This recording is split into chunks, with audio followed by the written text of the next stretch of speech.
ஒருவர் மீது ஒருவர் அன்பு காட்ட வேண்டும். தீர்க்கப்படாத பிரச்சனை அப்படின்னு எதுவுமே இல்லை. பேசினா இருவரும் மனம் விட்டு பேசினால் எல்லாமே தீர்ந்துடும்.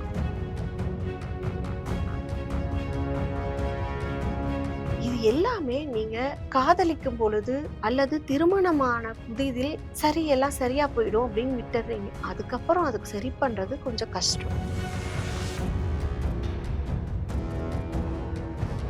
ஒருவருக்கு ஒருவர் மனம் விட்டு பேசிக்கணும். அவங்களுக்குள்ள உறவில் மகிழ்ச்சி, கோபம், வருத்தம் இது எல்லாமே வெளிப்படையா பேசிக்கணும். நம்ம பார்ட்னருக்கு அதை நீங்க புரிய வைக்கணும். அதுக்கப்புறம் மகிழ்ச்சியை ஏற்படும்.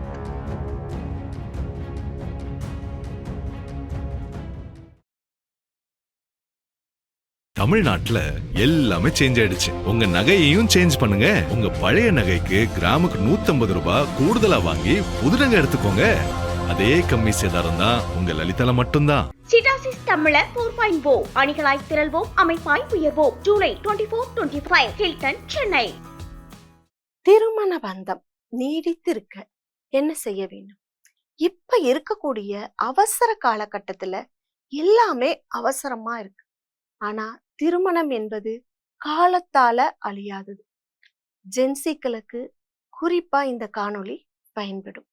அப்பெல்லாம் கூட்டு குடும்பமா இருந்தாங்க. விட்டு கொடுத்து போறது அப்படிங்கிறது ஃபர்ஸ்ட்ல இருந்தே நம்ம குழந்தையில இருந்தே பழகிட்டு இருந்தோம். அதனால அந்த உறவுகள் மேம்பட்டது, பிரிவுகள் குறைவா இருந்தது. இப்ப வேலை காரணமா நம்ம தனி குடித்தனமா இருக்க வேண்டிய அவசியம் ஏற்பட்டிருக்கு. இப்பயும் நம்ம திருமண உறவு மகிழ்ச்சியோட இருக்க நாம என்னென்ன செய்யலாம் அப்படின்னு பார்ப்போம். பெரியவங்களா பார்த்து நடத்தி வச்ச திருமணமா இருந்தாலும் சரி, இல்ல 2 மனம் சேர்ந்து காதலித்து திருமணம் செய்து கொண்டாலும் சரி, அனைவருக்கும் ஒரே ஆசைதான். அந்த திருமண பந்தம் நீடித்து இருக்க வேண்டும்.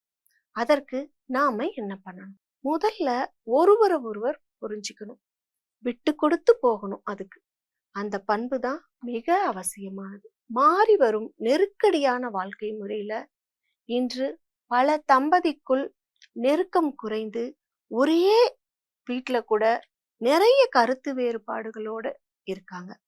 இதால என்ன ஆகுது? வாக்குவாதங்கள் முற்றி விரிசலை ஏற்படுத்துது. இப்ப இருக்கக்கூடிய காலகட்டம் அப்படி இருக்கு. அதுக்கு நம்ம என்ன பண்ணணும்? அன்பு, பாசம், நேசம் இது எல்லாமே வளர்க்கணும். அப்பனா மனம் விட்டு பேசணும். இதுதான் இப்ப நம்ம செய்ய வேண்டிய மிக முக்கியமான விஷயம். சிறு சிறு தவறா இருந்தாலும் அதை பெரிதுபடுத்தாமல் விட்டு கொடுத்து போகணும். தம்பதியிடையே 3ஆம் நபர் தலையீடு இல்லாம இருக்கணும். எங்கேயோ பிறந்து எங்கேயோ வளர்ந்து இருவரும் சேர்ந்து ஒரு குடும்பமா இணைகிறோம். இந்த அப்பா அம்மாவுக்கு தான் நம்ம பிறப்போம்னு தெரியாது. இந்த அண்ணன் தம்பிங்க தான் நம்ம கூட பிறப்பாங்கன்னு தெரியாது. இந்த அக்கா தங்கச்சிங்க தான் நம்ம கூட வளருவாங்கன்னு தெரியாது. ஆனா நம்ம இவங்களதான் திருமணம் செஞ்சுக்க போறோம் அப்படிங்கிறது நல்லா தெரியும். அப்படி 2 பேரும் மனம் பொத்து ஏத்துக்கிட்டு வாழ்ற வாழ்க்கை சக்சஸ்ஃபுல்லா கொண்டு போகணும் அப்படிங்கிறது தான் மிக முக்கியம். திருமண உறவு 2 இதயங்கள் ஒன்று சேர்ந்து வாழும் ஒரு அற்புத பயணம். அந்த பயணத்துல வெற்றி பெற இருவருமே ஒருவரை ஒருவர் நம்பணும், வெளிப்படையா இருக்கணும்.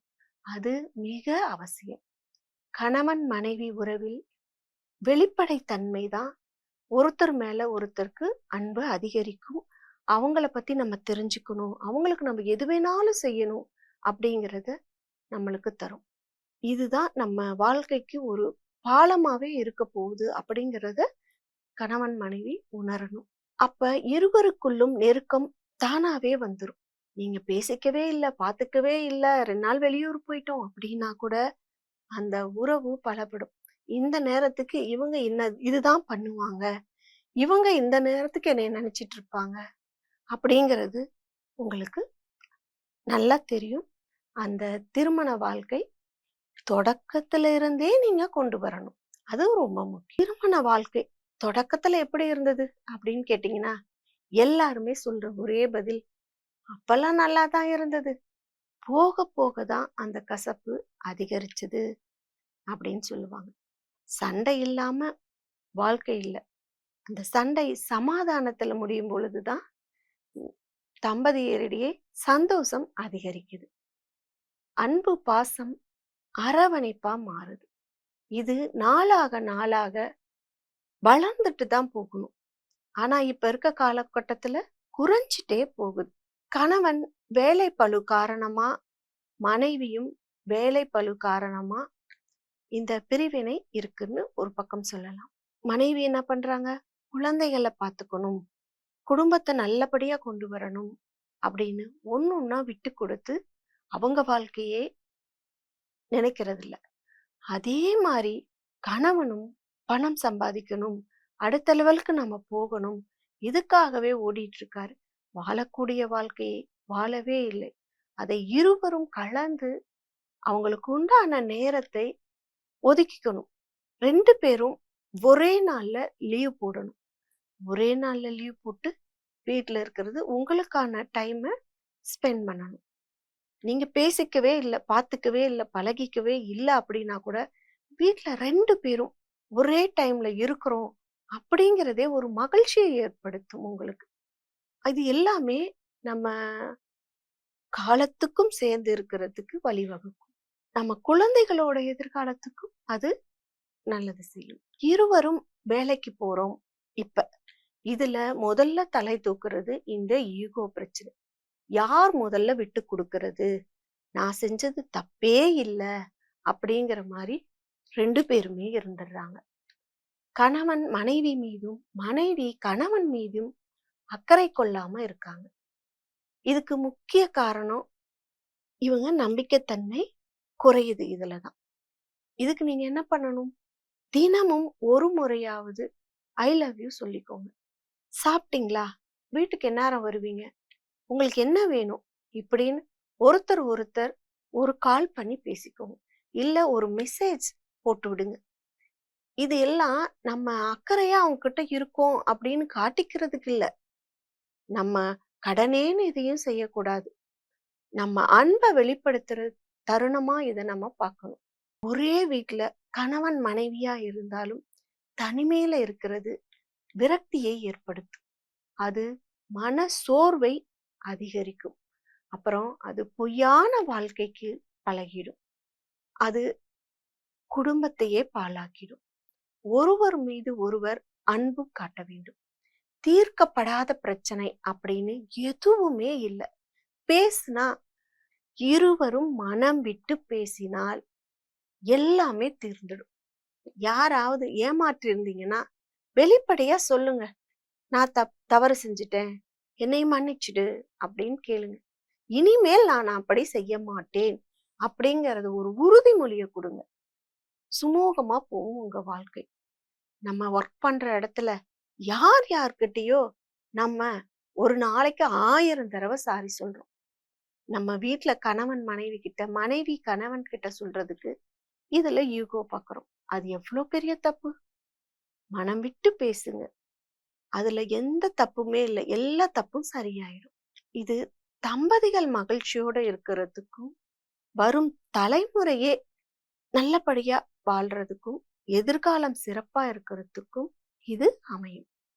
வெளிப்படைத்தன்மை இதுதான் நம்ம கணவன் மனைவி உறவில் இருக்க வேண்டிய முக்கிய காரணம். பொறுப்பு, பொறுமை, நம்பிக்கை, மரியாதை அதையெல்லாம் நீங்களே ஏற்படுத்தணும். இது எல்லாமே நீங்க காதலிக்கும் பொழுது அல்லது திருமணமான புதிதில் எல்லாம் சரியா போயிடும் அப்படின்னு விட்டுறீங்க. அதுக்கப்புறம் அதுக்கு சரி பண்றது கொஞ்சம் கஷ்டம். அதனால உங்களுக்கு எப்படி இருந்தா பிடிக்குமோ அதை வெளிப்படையா பேசுங்க. இப்படிதான்ப்பா நான் இருப்பேன் அப்படின்னு சொல்லுங்க. முதல்ல இருந்தே ஒருவருக்கு ஒருவர் விட்டு கொடுத்து மரியாதையை ஏற்படுத்திக்கோங்க. அது திருமண உறவு பலப்படுறதுக்கு உதவும். முக்கியமானது தாம்பத்தியம். இது சம்பந்தமா கணவன் மனைவி இருவருமே தங்களது தாம்பத்திய விருப்பங்கள் மற்றும் பிரச்சனைகளை பற்றி ஒருவருக்கு ஒருவர் மனம் விட்டு பேசிக்கணும். அவங்களுக்குள்ள உறவில் மகிழ்ச்சி, கோபம், வருத்தம் இது எல்லாமே வெளிப்படையா பேசிக்கணும். நம்ம பார்ட்னருக்கு அதை நீங்க புரிய வைக்கணும். அதுக்கப்புறம் மகிழ்ச்சியை ஏற்படுத்தும். அப்ப அவங்க ஒரு பாதுகாப்பு உணர்வையும் நம்ம கிட்ட உணர்வாங்க. இந்த பிரச்சனையை நாம தீர்க்கல அப்படிங்கும் பொழுது இந்த பிரச்சனை பல ரூபங்களில் விஸ்வரூபம் எடுக்கும். பல பிரச்சனைகளுக்கு முக்கிய காரணமா அமையுது இது. குறிப்பா சொல்லணும்னா மரியாதை கொடுங்க, வெளிப்படையா இருங்க, மனம் விட்டு பேசுங்க, நான் இருக்கேன் உனக்கு அப்படிங்கிற நம்பிக்கையை கொடுங்க. நம்ம அருகில் இருந்தாலும் இல்லைனாலும் அவங்களுக்கு வாழ்வோம், நல்லா வாழ்வோம் அப்படிங்கிற நம்பிக்கையை ஏற்படுத்தும். ஒற்றுமையா இருங்க. இந்த அற்புதமான உறவு காலத்துக்கும் நிலைத்திருக்கும். தமிழ்நாட்டுல எல்லாமே சேஞ்ச் ஆயிடுச்சு. உங்க நகையையும் சேஞ்ச் பண்ணுங்க. உங்க பழைய நகைக்கு கிராமுக்கு 150 ரூபாய் கூடுதலா வாங்கி புது நகை எடுத்துக்கோங்க. அதே கம்மி சேதாரம் தான் உங்க லலிதால மட்டும்தான். சிட்டாசிஸ் தமிழர் 4.0 அணிகளாய் திரள்வோம், அமைப்பாய் உயர்வோம். ஜூலை 24-25 ஹில்டன், சென்னை.